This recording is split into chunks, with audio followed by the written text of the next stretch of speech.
കാട്ടുതേനാണ് ഇതിൽ എഴുതിയേക്കണേ. ഈ royal gel നമ്മൾക്കും കഴിക്കാം. നമ്മൾ കഴിക്കുമ്പോൾ നമുക്കും അതിനനുസരിച്ച് സ്കിന്നിൽ കൊച്ചുപിള്ളേർക്ക് ഫ്രീ ആണ്, സൗജന്യമാണ്.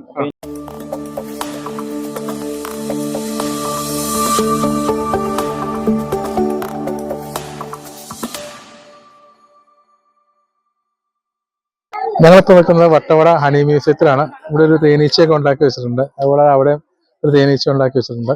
നമ്മളിപ്പോ ഭാഗ്യമുണ്ട് മഴ പെയ്യുമെന്ന് പറഞ്ഞു. അതേ ഇപ്പൊ മഴ തൂടി തുടങ്ങി. നമുക്ക് അതിന് മ്യൂസിയത്തിന്റെ അകത്തോട്ട് തന്നെ പോവാം.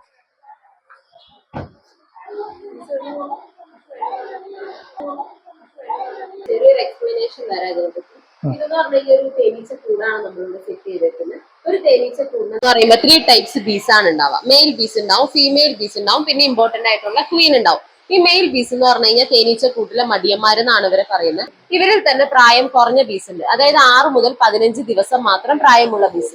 അവരുടെ തലയിലുള്ള ആ 2 കൊമ്പ് കണ്ടോ, ആന്റിന, അത് രണ്ടും അവരുടെ ഗ്രന്ഥികളാണ്. ഹൈപ്പോഫരീജിയൻ ഗ്രന്ഥിയും മാൻഡിബുലാർ എന്ന് പറഞ്ഞ ഗ്രന്ഥിയും. ആ ഗ്രന്ഥിയിൽ നിന്ന് വരുന്ന 2 സ്രവങ്ങൾ ദ്രാവക രൂപത്തിലായിരിക്കും ഉണ്ടാവുക. അതിന് പറയുന്ന പേര് റോയൽ ജെല്ല് എന്നാണ്, അതായത് രാജദ്രാവകം. ഈ റോയൽ ജെല്ല് അവർ ഇതുപോലെ നല്ല സ്ട്രോങ് ആയിട്ടുള്ള ഒരു സെല്ല് നോക്കി സെലക്ട് ചെയ്ത് ആ റോയൽ ജെല്ല് അവർ അതിൽ പ്രൊഡ്യൂസ് ചെയ്യും. അപ്പൊ അതിലൊരു തേനീച്ചയുടെ മുട്ട വിരിഞ്ഞ് പുഴു സ്റ്റേജ് ഉണ്ടാവും. ആ പുഴു ആ റോയൽ ജെല്ല് ഫീഡ് ചെയ്ത് ഒരു ലാർവ സ്റ്റേജ് വന്ന് പിന്നീട് അതൊരു പ്യൂപ്പ സ്റ്റേജിലേക്ക് മാറി പിന്നീട് കുറച്ച് ദിവസം സമാധി സ്റ്റേജിൽ കിടന്ന് തേനും വെള്ളവും പൂമ്പൊടിയൊക്കെ കഴിച്ച് ഒരു 16 ദിവസത്തിനുള്ള നല്ല സ്ട്രോങ് ആയിട്ടുള്ള ഒരു ക്വീൻ ആയിട്ട് മാറി വരാണ് ചെയ്യുന്നത്. ഒരു ഹണി ബീയുടെ ലൈഫ് സ്പാൻ എന്ന് പറഞ്ഞു കഴിഞ്ഞാൽ വെറും 2 മാസം ഉണ്ടാവാം. മെയിൽ ബീസ് ആയാലും ഫീമെയിൽ ബീസ് ആയാലും. പക്ഷെ ഒരു ക്വീന്റെ ലൈഫ് സ്പാൻ എന്ന് പറഞ്ഞു കഴിഞ്ഞാൽ 4 വർഷം 5 വർഷമൊക്കെയാണ്. കാരണം അത് ആ റോയൽ ജെല്ല് കഴിക്കുന്നതുകൊണ്ടാണ്. ആ റോയൽ ജെല്ല് അതിന്റെ ലാർവ സ്റ്റേജ് മുതൽ അതിന്റെ ജീവിതകാലം മുഴുവൻ അത് കഴിക്കുന്നുണ്ട്. അതുകൊണ്ട് തന്നെ മറ്റു ബീസിനേക്കാളും 20 മടങ്ങാണ് ഇതിന് ആയുസ് നീട്ടി കിട്ടുന്നത്.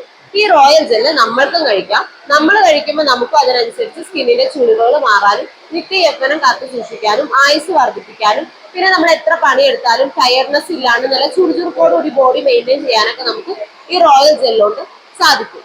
ഇനിയിപ്പോ ഒരു തേനീച്ച നമ്മുടെ അടുത്തേക്ക് കൂടെ പറന്നു പോകുമ്പോൾ ഒരു നോയ്സി സൗണ്ട് കേട്ടിട്ടില്ലേ, ഒരു വൈബ്രേറ്റ് ചെയ്യുന്ന പോലത്തെ ഒരു സൗണ്ട്. അതിന്റെ റീസൺ എന്ന് പറഞ്ഞു കഴിഞ്ഞാൽ അതിന്റെ ചിറകുകളാണ്. അതൊരു മിനിറ്റിന് 11,400 തവണ അതിന്റെ ചിറകിട്ടടിക്കും എന്നാ പറയുന്നത് ഒരു തേനീച്ച. അതുകൊണ്ട് തന്നെ ഭയങ്കര സ്പീഡാണ് ബീസിന്. അതുകൊണ്ട് തന്നെ ഒരു ഹൈവിലുള്ള ബീസിന് 55,000 മൈൽസ് ദൂരമൊക്കെ സഞ്ചരിച്ച് ഒരു വർഷം കൊണ്ട് തന്നെ അവരുടെ കൂട്ടില് 100 പൗണ്ട് ഹണി സ്റ്റോർ ചെയ്ത് വെക്കാനുള്ള കപ്പാസിറ്റി ഈ ബീസിനുണ്ടാവും.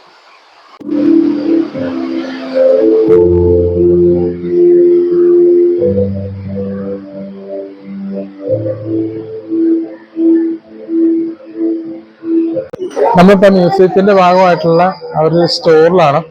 അപ്പൊ ഇവിടെ തേയിലപ്പൊടി ഉണ്ട്, തേനുണ്ട്, അതിനോടനുബന്ധിച്ച് ഒത്തിരി സാധനങ്ങളുണ്ട്. പിന്നെ കരകൗശല വസ്തുക്കളുണ്ട്, സ്പൈസസ് ഉണ്ട്. പിന്നെ തൊട്ടപ്പുറത്തെ റൂമില് തേനീച്ചയുടെ വളർന്നു വരുന്ന സ്റ്റേജും അതേപോലെ അങ്ങനെ കുറെ കാര്യങ്ങൾ കാണിച്ചുകൊണ്ടുള്ള റൂമാണ്. പക്ഷെ അവിടെ വീഡിയോ അലോഡല്ല. അപ്പൊ അതിൻ്റെ അകത്ത് അവർ കുറച്ച് വിവിധ തരത്തിലുള്ള തേനുകൾ നമുക്ക് രുചിക്കാനൊക്കെ തന്നു. അവിടെ വീഡിയോ അലോഡില്ലാത്തതാണ്, എടുക്കാൻ പറ്റിയില്ല.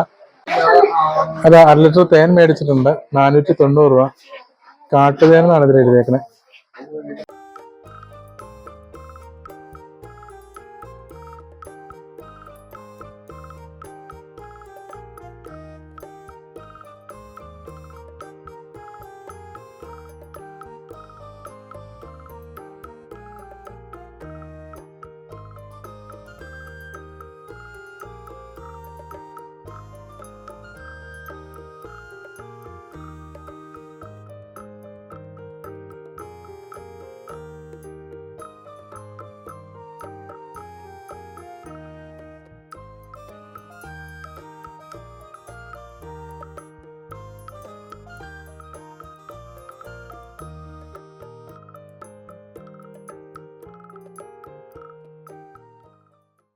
ഇതാണ് ഞാൻ മുമ്പ് പറഞ്ഞ MBA കാരൻ. നമ്മളെ ചേച്ചി പറഞ്ഞില്ലേ ഈ ഫാമിന്റെയും ഇതിന്റെയൊക്കെ ആളാന്ന് പറഞ്ഞ പുള്ളിയോട് തന്നെ ഇതിന്റെ കാര്യങ്ങൾ ചോദിക്കാം. ഇവിടുത്തെ എൻട്രി ഫീസും കാര്യങ്ങളൊക്കെ കാര്യങ്ങളൊന്ന് പറഞ്ഞു. ഇത് നമുക്ക് ഇപ്പൊ മ്യൂസിയം എൻട്രി വരുന്നത് നമുക്ക് ഇതിന്റെ അകത്ത് 50 രൂപയാണ് ഫീസ് വരുന്നത് പെർ ഹെഡ്. ആ. കൊച്ചുപിള്ളേർക്ക് ഫ്രീ ആണ്, സൗജന്യമാണ്. അപ്പൊ ഇതിന്റെ അകത്ത് കയറി നമുക്ക് ഇതിന്റെ അകത്ത് ഒരു ബീഹൈവ് ഉണ്ട്, ആ. അതുപോലെ ഒരു തിയേറ്റർ ഏരിയ ഉണ്ട്, ആ. പിന്നെ ഒരു എക്യുപ്മെന്റ്സ് ഏരിയ ഉണ്ട്, നമ്മളെല്ലാം പരിചയപ്പെടുത്തി കൊടുക്കും. പിന്നെ ഈ തേനീച്ചയെ കുറിച്ചുള്ള ക്ലാസ്സും കാര്യങ്ങളൊക്കെ ഉണ്ട്. അതുപോലെ നമുക്ക് അവിടെ സാമ്പിളിംഗ് ഏരിയ ഉണ്ട്, ആ. വേൾഡിൽ അവൈലബിൾ ആയിട്ടുള്ള എല്ലാ ഹണിയുടെ കുറിച്ചും സ്റ്റഡി ചെയ്ത് തരും. ആ. അതേപോലെ നമുക്ക് അവിടെ ടേസ്റ്റ് ചെയ്യാനുള്ള ഓപ്ഷൻസ് ഉണ്ട്. പിന്നെ പർച്ചേസ് ഏരിയ ഉണ്ട്. പർച്ചേസ് ഏരിയയിൽ നമുക്ക് ഹണി തൊട്ട് മൂന്നാർ വന്നു കഴിഞ്ഞാൽ നമുക്ക് പർച്ചേസ് ചെയ്യാൻ പറ്റുന്ന എല്ലാ ഐറ്റംസും, അത്യാവശ്യം എല്ലാ ഐറ്റംസും ഇവിടെ ഉണ്ട്. അപ്പൊ അത് ഔട്ട്ലെറ്റ് ആണ്. അപ്പൊ അത് കഴിഞ്ഞിട്ട് നേരെ വരാം. പിന്നെ കഫ്റ്റീരിയ നമ്മൾ ഇതിന്റെ അകത്തുണ്ട്. അതേപോലെ നമ്മുടെ ഫാം നമ്മുടെ തന്നെയാണ്, നമ്മുടെ ഇതിന് തൊട്ട് ബാക്കിൽ തന്നെ വിസിറ്റ് ചെയ്യാം. Strawberry farm. പിന്നെ സ്റ്റേ എന്തെങ്കിലും ആവശ്യം ഉണ്ടെങ്കിൽ നമ്മൾ ചെയ്തു തരും. അതുപോലെ സ്റ്റേ നമുക്കുണ്ട്, ഹോം സ്റ്റേ ഉണ്ട്, മഡ് ഹൗസ് ഉണ്ട്, പിന്നെ പ്ലസ് നമുക്ക് ജീപ്പ് സഫാരി ഉണ്ട്. വട്ടവട എന്ന് പറഞ്ഞാൽ എല്ലാ പാക്കേജ് എല്ലാ കാര്യങ്ങളും നമ്മൾ അറേഞ്ച് ചെയ്ത് തരാം. ശരിക്കും നമ്മുടെ സീസൺ ഏത് മാസം?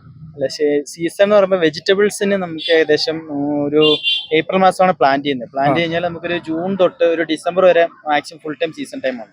അന്നേരം എല്ലാ വെജിറ്റബിൾസ് അവൈലബിൾ ആണ്. ശരിക്കും ഗസ്റ്റുകളൊക്കെ തിരക്ക് വരുന്നത് മറ്റേ ഏപ്രിൽ മെയ് മാസങ്ങൾ. അന്നേരം കൂടുതലായിട്ട് അവൈലബിൾ സ്ട്രോബെറി പിന്നെ എല്ലാ സമയത്തും ഉണ്ടാകും. ചില സമയങ്ങൾ മാത്രം ഇച്ചിരി ഷോർട്ടേജ് ഉണ്ടാകും. ഒരു ഡിസംബർ തൊട്ട് മെയ് മാസം വരെ അത്യാവശ്യം ഏപ്രിൽ വരെ നല്ല തിരക്കുണ്ടാകും. സ്ട്രോബെറി ഫ്രൂട്ട്സ് ഉണ്ട്. അതിനുശേഷം കുറച്ച് ഷോർട്ട് ആയിട്ട് ഇച്ചിരി പുളി ഉണ്ടെന്ന് തോന്നുന്നു. മഴ പെയ്തോണ്ട് 2-3 ദിവസമായിട്ട് മഴ പെയ്തോണ്ട് ഇച്ചിരി പുളി ഉണ്ടായിരുന്നു.